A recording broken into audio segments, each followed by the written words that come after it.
Hi friends, ಇದು Friday ಲಾಗು. So morning ಎದ್ದಿದ ತಕ್ಷಣ ರಂಗೋಲಿ ಹಾಕಿದೆ. ರಂಗೋಲಿ ನೋಡಿ ಇಷ್ಟು ಚೆನ್ನಾಗಿ ಕಾಣಿಸ್ತಾ ಇದೆ. ಹೊಸ್ಲು ಮುಂದೆ ಈ ಥರ ರಂಗೋಲಿ ನೋಡೋಕ್ಕೆ ತುಂಬ ಖುಷಿಯಾಗುತ್ತೆ. ಹಾಗೆಯೇ ನಮ್ಮ ಗುಂಡು ಮರಿ ಎದ್ಬಿಟ್ಟು ಬರ್ತಾ ಇದೆ, ಮಮ್ಮಿ ಎಲ್ಲೋದ್ರು ಅಂತ. ಸೊ ನನ್ನ ಮುಖ ನೋಡಿದ ತಕ್ಷಣ ಎಷ್ಟು ಖುಷಿಯಾಗಿ ಬೆಳಗ್ಗೆ ಆ ಥರ ಆ ಸ್ಮೈಲಿ ಫೇಸ್ ನೋಡೋಕ್ಕೆ ತುಂಬ ಖುಷಿಯಾಗುತ್ತೆ. ಸೊ ಪಾಪ ಅದಕ್ಕೆ ಫೀವರ್ ಇರೋ ಕಾರಣದಿಂದ ಫೇಸ್ ಎಲ್ಲ ಫುಲ್ಲು ಡಲ್ ಆಗಿಬಿಟ್ಟಿದೆ. ನನ್ನ ಪಕ್ಕದಲ್ಲಿ ಮಲಗಿದಾಗ ಅವನು ಎಷ್ಟೊತ್ತಾದರೂ ಎದ್ದೇಳೋದೇ ಇಲ್ಲ. ಸೊ ಸ್ವಲ್ಪ ಎದ್ದು ಒಂದು 5 ನಿಮಿಷನೂ ಆಗಿರಲ್ಲ, ಅವನು ಕೂಡ ಎದ್ಬಿಟ್ಟು ಬರ್ತಾನೆ. ಆವಾಗ ಏನೂ ಮಾಡೋಂಗಿಲ್ಲ, ಮಕ್ಕಳು ಹಾಗೇ. ಸೊ ತಾಯಿ ಎಲ್ಲಿರ್ತವೆ ಅಲ್ಲೇ ಮಕ್ಕಳು ಅವ್ರ ಹಿಂದೆ ಮುಂದೆ ಸುತ್ಕೊಂಡಿರ್ತಾರೆ. ನಮ್ಮ ಪಾಪನೂ ಹಾಗೇ ನನ್ನಂತೂ ತುಂಬ ಹಚ್ಕೊಬಿಟ್ಟಿದ್ದಾನೆ. ಹಾಗೆಯೇ ಅವನು ಬೆಳಗ್ಗೆ ರೋಟೀನ್ ಸ್ಟಾರ್ಟ್ ಮಾಡಿದೆ. ಇದು ಮತ್ತು ಹಾಲು ಮತ್ತು ಇದು ತಾಯಿ ಹಾಲು. ಹಾಗೆಯೇ ಒಂದು ಬಜೆ ಮತ್ತು ಜಾಯಿಕಾಯಿ ಏನಕ್ಕೆ ತೊಗೊಂಡಿದ್ದೀನಿ, ಅವನಿಗೆ ಎದ್ದಿದ ತಕ್ಷಣ ಏನಕ್ಕೆ ಹಾಕ್ತೀನಿ ಅಂದರೆ ಮಕ್ಕಳಿಗೆ ಚೆನ್ನಾಗಿ ಡೈಜೆಸ್ಟ್ ಆಗುತ್ತೆ ಜಾಯಿಕಾಯಿ ಹಾಕೋದ್ರಿಂದ ಮತ್ತು ಬಜೆ ಹಾಕೋದ್ರಿಂದ. ಇನ್ನೊಂದು ಜಾಯಿಕಾಯಿ ಹಾಕೋದ್ರಿಂದ ಮಕ್ಕಳಿಗೆ ತುಂಬ ಚೆನ್ನಾಗಿ ದಪ್ಪ ಆಗಬೇಕು ನಮ್ಮ ಮಗು ಅನ್ನೋರಿತ್ತು ಅಂದರೆ ಈ ಥರ ಟ್ರೈ ಮಾಡಿ. ಮತ್ತು ಅವಕ್ಕೇನಾದ್ರು ತುಂಬ ಕಫ ಇದೆ, ಕೆಮ್ಮಿದೆ ಅಂದರೆ ಬೆಳಗ್ಗೆ ಎದ್ದಿದ್ದ ಹಾಳು ಹೊಟ್ಟೆಗೆ ನಾವು ಜಾಯಿಕಾಯಿ ಹಾಕೋದ್ರಿಂದವ ಕಫ ಎಲ್ಲ ವಾಮಿಟ್ ಮಾಡ್ಕೊತಾರೆ ಮತ್ತು ಕಫ ಕಮ್ಮಿ ಆಗುತ್ತೆ. ನಾನು ಇದನ್ನು ಪ್ರತಿದಿನ ಯೂಸ್ ಮಾಡ್ತೀನಿ. ಸೊ ಇವನಿಗೆ ಸ್ವಲ್ಪ ಹಾಲು ಹಾಕ್ಬಿಟ್ಟು ಸ್ವಲ್ಪ ಹಾಕೋಣ ಅಂತ ಹೋದೆ. ಅವರಿಗೆ ಅದು ಎಷ್ಟು ತೆಗೆದಿರ್ತೀವಿ ಅದಕ್ಕಿನ್ನೂ ಸ್ವಲ್ಪ ಆ್ಯಡ್ ಮಾಡ್ಕೋಬೇಕು, ಮಿಲ್ಕು ಆ್ಯಡ್ ಮಾಡ್ಕೊಂಡು ಕುಡಿಸಿದ್ರೆ ಕುಡಿತವೆ. ಹಾಗೆಯೇ ಅವನಿಗೆ ಇವಾಗ ಸಮ್ಮರ್ ಇರೋ ಕಾರಣದಿಂದ ನಾನು ಸಬ್ಬಕ್ಕಿದು ಗಂಜಿ ಮಾಡಿದ್ದೆ. ಸೊ ಇದು ಯಾವ ರೀತಿ ಮಾಡಿದ್ದೀನಿ ಅನ್ನೋದು ಲಾಸ್ಟ್ ವಿಡಿಯೋದಲ್ಲಿ ತೋರಿಸಿದ್ದೀನಿ. ಸೊ ಈ ಥರ ಮಾಡಿ ತಿನ್ನಿಸಿ ತುಂಬ ಚೆನ್ನಾಗಿ ತಿಂತವೆ ಮಕ್ಕಳು ಕೂಡ. ಮಧ್ಯಾಹ್ನ ಆಗಿತ್ತು ಅನ್ನೋ ಕಾರಣಕ್ಕೆ ಅವನಿಗೆ ಸ್ವಲ್ಪ ಬೀಟ್ರೂಟ್ ಪ್ಯೂರಿ ಮಾಡಿದ್ದೆ.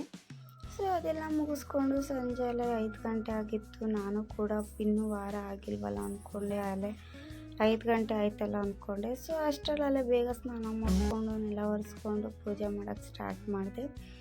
ಸೊ ಎಷ್ಟೇ ಬೇಗ ಮಾಡಬೇಕು ಅಂದ್ಕೊಂಡ್ರೂ ಮಕ್ಕಳಿರೋ ಮನೇಲಿ ಆಗಲ್ಲ. ಯಾಕೆ ಅಂದರೆ ಮಕ್ಳು ಹಿಡ್ದು ಅವ್ರಿಗೆ ಸ್ನಾನ, ಅವ್ರಿಗೆ ತಿಂಡಿ, ಅವ್ರಿಗೆ ಇದು ಅದು ಅಂದ್ಕೊಂಡು ಲೇಟ್ ಆಗುತ್ತೆ. ಬಟ್ ಅದೇ ಅವ್ರು ಮಲಗಿದ್ರೆ ಅದೇನು ತುಂಬ ದೊಡ್ಡ ಕೆಲಸ ಏನಲ್ಲ, ಮಾಡ್ಕೋಬೋದು. ಸೊ ಅವ್ರು ಎದ್ಮೇಲೆ ಬೇಗ ವಾರ ಗಿರ ಎಲ್ಲ ಮಾಡೋಕ್ಕಾಗಲ್ಲ. ಮತ್ತು ನಾನು ಕೂಡ ಉಪವಾಸ ಇದ್ದೆಲ್ಲ ಮಾಡಲ್ಲ.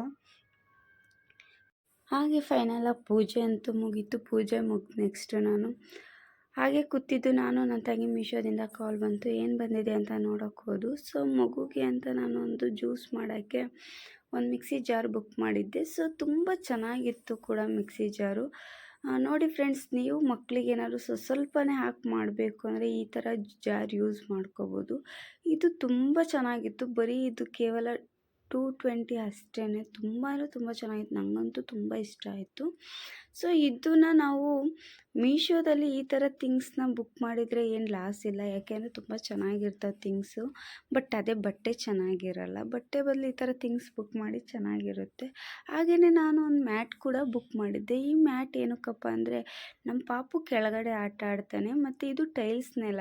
ಸೊ ಅದೇ ಕಾರಣಕ್ಕೆ ಮಕ್ಕಳನ್ನ ಈ ಥರ ಟೈಲ್ಸ್ ನೆಲದ ಮೇಲೆ ಆಟ ಆಡೋಕ್ಕೆ ಬಿಡೋಕ್ಕಿಂತನೂ ಈ ಥರ ಮ್ಯಾಟ್ ಹಾಕ್ಬಿಟ್ಟು ಅದ್ರ ಮೇಲೆ ಆಟ ಆಡೋಕ್ಕೆ ಬಿಟ್ಟರೆ ಒಳ್ಳೆಯದು. ಸೊ ಹಾಗಾಗಿ ನಾನು ಈ ಮ್ಯಾಟ್ ಬುಕ್ ಮಾಡಿದ್ದೆ. ತುಂಬ ಚೆನ್ನಾಗಿದೆ, ಲೆಂತು ಕೂಡ ಚೆನ್ನಾಗಿದೆ ಮತ್ತು ನಾನೇನು ನೋಡಿದ್ದೆ ಅದೇ ರೀತಿ ಇದೆ. ನನಗಂತೂ ತುಂಬ ಲೈಕ್ ಆಯಿತು. ಸೊ ನೀವು ಕೂಡ ಈ ಥರ ನೋಡಿ ಬುಕ್ ಮಾಡ್ಕೊಳೋದಾದ್ರೆ, ಈ ಥರ ಬೇಕು ಅಂದರೆ ಒಂದು ಕಮೆಂಟಲ್ಲಿ ತಿಳಿಸಿ ನನಗೆ. ಸೊ ಮತ್ತು ವಾಷಿಂಗ್ ಮಿಷಿನ್ ಕವರ್ ಒಂದು ಬುಕ್ ಮಾಡಿದ್ದೆ. ಅದ್ಯಾಕೋ ನನಗೆ ಸ್ಯಾಟಿಸ್ಫ್ಯಾಕ್ಷನ್ನೇ ಆಗಲಿಲ್ಲ. ಒಂದು ಸ್ವಲ್ಪನೂ ಅಷ್ಟೊಂದು ಚೆನ್ನಾಗಿರಲಿಲ್ಲ. ಸೊ ಈ ಥರ ನೋಡಿಬಿಟ್ಟು ಬುಕ್ ಮಾಡಿ. ಕೆಲವೊಂದೊಂದು ಚೆನ್ನಾಗಿರುತ್ತೆ, ಕೆಲವೊಂದೊಂದು ಚೆನ್ನಾಗಿರಲ್ಲ. ನೋಡಿ ಇದು ಕೂಡ ಅಷ್ಟೇನು ಚೆನ್ನಾಗಿಲ್ಲ, ನನಗೇನು ಅಷ್ಟೇನು ಲೈಕ್ ಆಗಲಿಲ್ಲ. ಇದೂ 220 ಏನೋ ಇತ್ತು ಅನಿಸುತ್ತೆ. ಸೊ ಇದೇನು ನಂಗೆ ಅಷ್ಟು ಲೈಕ್ ಆಗಲಿಲ್ಲ. ಹಾಗೆ ಇದೆಲ್ಲ ನೋಡಿಕೊಂಡು ಹೊರಗಡೆ ಬಂದು ನಾನು ಮತ್ತು ನನ್ನ ತಂಗಿ. ಸೊ ಹೊರಗಡೆ ಬಂದುಬಿಟ್ಟು ಇಬ್ಬರು ಗೋಲ್ಗಪ್ಪ ತಿನ್ನೋಣ ಅಂತ ಬಂದು. ಅವಳಿಗೆ ಮಾತ್ರ ತುಂಬ ಇಷ್ಟ ಗೋಲ್ಗಪ್ಪ ಅಂದರೆ. ಅವಳು ತಿನ್ಕೊಂಡು ಡ್ಯೂಟಿಗೆ ಹೋಗಬೇಕಿತ್ತು, ನೈಟ್ ಡ್ಯೂಟಿ. ಹಾಗಾಗಿ ಇಬ್ಬರು ಕೂಡ ಹೋಗಿ ಒಂದು ರೌಂಡ್ ವಾಕ್ ಮಾಡಿಕೊಂಡು ಅವಳು ಗೋಲ್ಗಪ್ಪ ತಿಂದ್ಕೊಂಡು ಬಂದಳು. ಸೊ ಫ್ರೆಂಡ್ಸ್, ಏನಪ್ಪ ಅಂದರೆ ಇವತ್ತು ನನಗೆ 100 ಸಬ್ಸ್ಕ್ರೈಬರ್ಸ್ ಆಗಿದ್ದಾರೆ. ಪ್ಲೀಸ್ ಇದೇ ಥರ ಸಪೋರ್ಟ್ ಮಾಡಿ. ನನಗೂ ತುಂಬ ಖುಷಿ ಆಯಿತು. ನಾನು ಸ್ಟಾರ್ಟ್ ಮಾಡಲೇ 2 ವೀಕ್ಸಲ್ಲೇ ನಂಗೆ 100 ಸಬ್ಸ್ಕ್ರೈಬರ್ ಆಗಿದ್ದಾರೆ ಅಂತ. ತುಂಬ ಥ್ಯಾಂಕ್ಸ್.